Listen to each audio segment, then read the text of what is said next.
tadi. Ini kita bicara hati sedikit. Ini kan tidak lama lagi kan Bapak ini akan meninggalkan kita ini masyarakat Kolaka. Kira-kira ini Pak, ada mungkin bisa digambarkan 2 atau 3 kata yang bisa mengingatkan kembali kerinduan Bapak selama masa-masa kepemimpinan di 10 tahun terakhir ini. Kira-kira kata apa yang bisa mewakili itu? 1, 2 atau 3 kata. Iya. Kalau saya kemudian menghadapi situasi itu, kemudian untuk meningkat generasi, kalau saya yang terbaik bagi Kolaka itu terbaik bagi saya.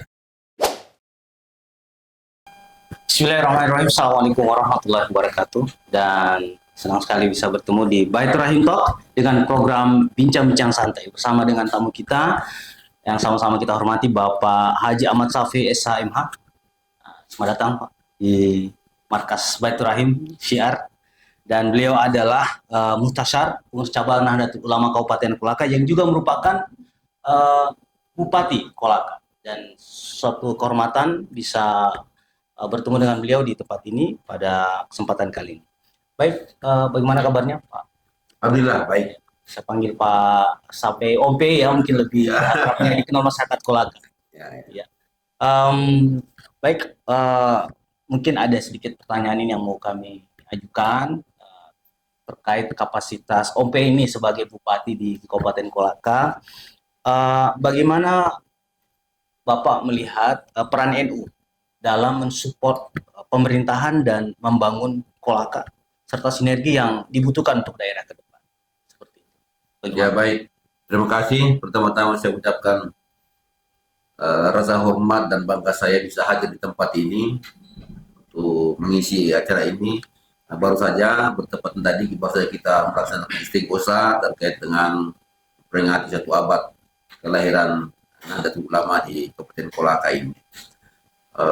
Saya kira ini luar biasa dan perjalanan 10 tahun saya memimpin Kabupaten Kolaka ini, saya kira memang dan utama saya kira tidak sedikit perannya di dalam. Banyak sekali hal-hal yang terkait dengan pembinaan keagamaan, bukan hanya pembinaan keagamaan, tapi saya kira juga masuk ke ruang-ruang pemerintahan yang sifatnya berkaitan dengan masyarakat. Banyak hal yang bisa dijadikan contoh, jadikan rujukan dari Nahdlatul Ulama itu sendiri.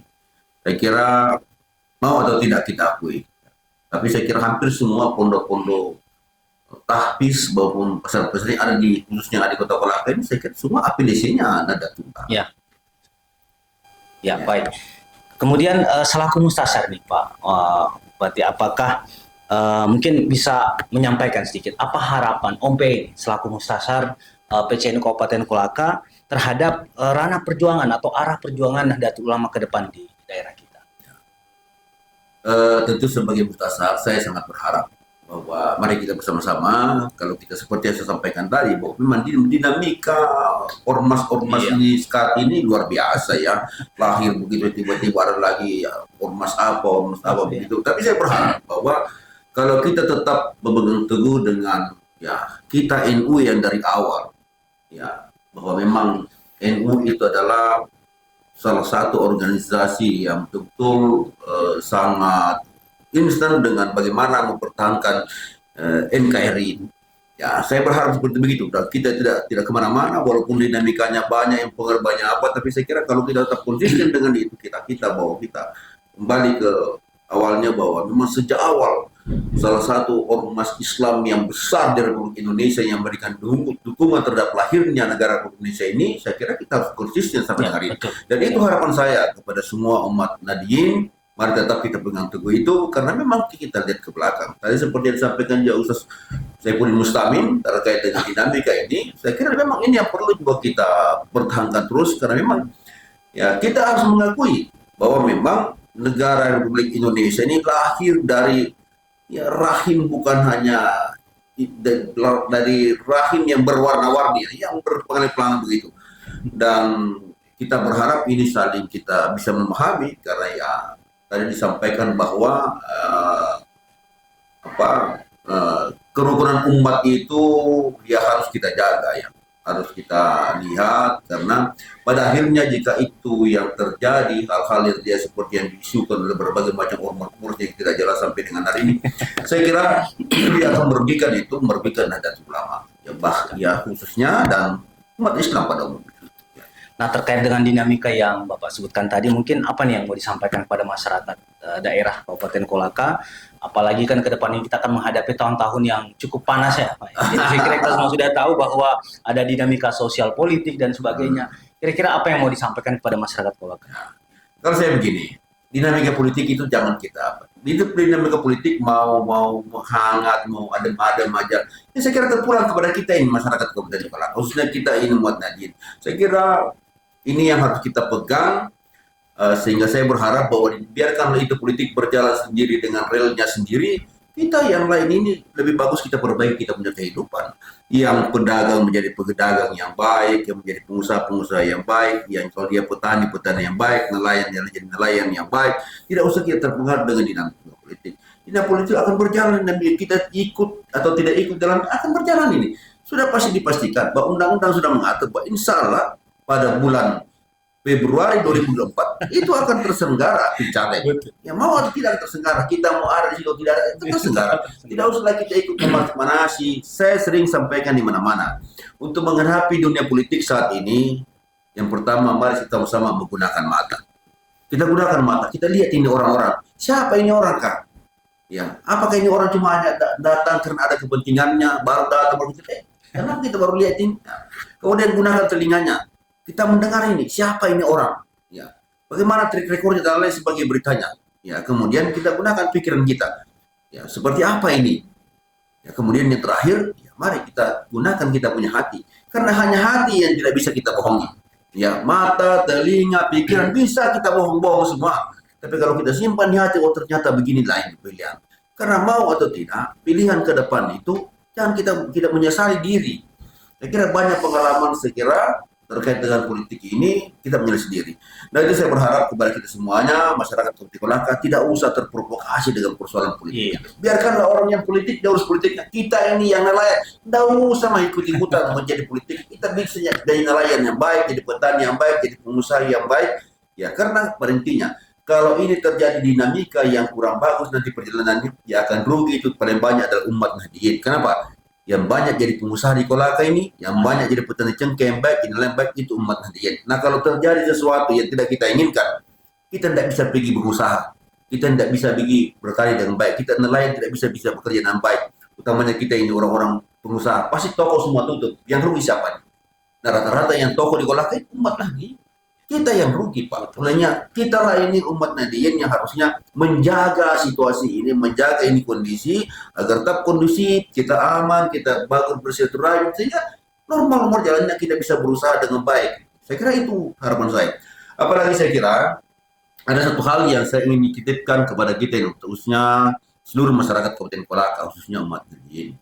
Insya Allah ke depan ini menghadapi era-era reformasi industri ini akan berkembang. Saya berharap bahwa kita khususnya yang ada di Kolaka ini jangan kemudian kita lewatkan ini barang begitu. Jangan hanya menjadi berita bagi kita. Tapi saya berharap ini menjadi pikiran bagi kita sekarang untuk kita mempersiapkan diri untuk menyambut itu. Jangan kemudian nanti setelah datang baru kita sudah lewat. Sudah ada. Ya, dia sudah lewat. Jadi dari sekarang Pak. Makanya sekarang saya buka betul itu. Bagaimana kita meningkat. Karena kita tidak bisa memungkiri. Ini sering saya sampaikan kepada kita seluruh kali. Masyarakat Kabupaten Kolaka. Baiklah kita harus bertekad, jangan kita terima orang luar. Jangan kita terima orang luar. Kalau hanya sebuah slogan, ngapain? Persoalannya Pak, industri yang akan datang ini memerlukan kapasitas, memerlukan pengetahuan. Dia bilang, saya mau terima kau. Tapi kapasitasmu sebagai apa? Iya kan? Nah ini yang harusnya kita jaga ini. Kita boleh mengatakan, tidak boleh terima orang luar. Sepanjang ada di sini. Kalau tidak ada, saya mau bagaimana? Ya jangan sampai saya butuh orang yang tapi kemudian tidak punya. Nah, olehnya itu saya kira pemerintah daerah Kabupaten Kolaka alhamdulillah kita sudah menyediakan dan terlihat kami punya politeknik. Ya. Politeknik di Kolaka yang kami buka ini semua memang hasil diskusi kami dengan para industriawan, para investor yang sudah datang. Nanti Bapak kalau datang ke sini berusaha kira-kira jurusan apa yang Bapak mau inginkan. Yang banyak nanti butuhkan. Oh jurusan ini Pak. Antara lain alhamdulillah kami sebenarnya sudah di Politeknik itu sudah ada 2 jurusan. Dan insya Allah di pertengahan tahun ini kita sudah akan wisuda. Itu akuntansi dengan konversi energi. Oh, Dan insya Allah tahun 2023 nanti ini penerimaan mahasiswa baru kita akan tambah dengan 4 lagi, yaitu metalurgi, kemudian desain grafis, kemudian kimia, kemudian peralatan alat berat. Ya, karena ini menjadi kebutuhan. Tuhan. Kalau ini yang kita buka, ya saya mohon, mari anak-anak sekalian yang ada di Kabupaten Kolaka ini, jangan lagi, tidak usahlah kita pergi kuliah kemana-mana. Ya, insya Allah di sini kita bisa Kita udah kuliah punya yang baik. Ya, kalau itu. Kemudian selain itu, kami juga punya BLK sekarang kami sudah benahi. Sudah sangat jauh, sudah sangat maju BLK. Hampir sekarang tidak ada waktu lagi di situ. Ya, setiap bulan pasti ada pelatihan-pelatihan. Mau pelatihan listrik, otomotif, pertukangan. Sekarang kami sudah membangun gedungnya dan tempat pelatihannya untuk alat berat, kemudian AutoCAD, mau bikin kue, mau bikin jadi apa. Salah di sana tersedia. Dan itu kami gilir terus.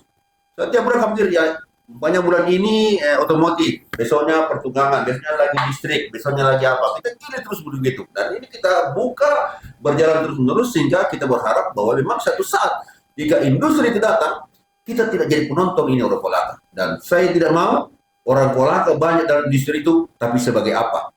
Kalau hanya sebagai tukang sapu, tukang potong rumput, ngapain banyak? Yang kita inginkan adalah dia nanti orang Kolaka itu berada di situ di posisi paling tidak manajerial. Dia orang penentu. Ya, walaupun sedikit, tapi dia penentu, insya Allah dia akan tarik temannya banyak-banyak. Saya kira itu. Wah, luar biasa nih Pak. Jadi ini adalah sebuah mimpi yang mungkin kita bisa laksanakan segera. Tapi ngomong bicara di luar dari proses dialektika tadi yang disebutkan OP tadi, ini kita bicara hati sedikit. Ini kan tidak lama lagi kan Bapak ini akan meninggalkan kita ini masyarakat Kolaka.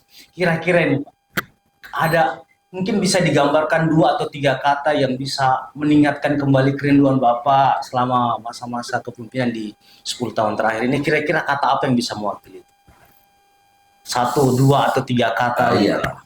Kalau saya kemudian menghadapi situasi itu, kemudian untuk meningkat generasi, kalau saya yang terbaik bagi Kolaka itu terbaik bagi saya. Itu aja. Wah, luar biasa. Jadi saya kira ini adalah satu tagline yang perlu kita ingat bahwa apa yang terbaik buat Kolaka tidak terbaik juga.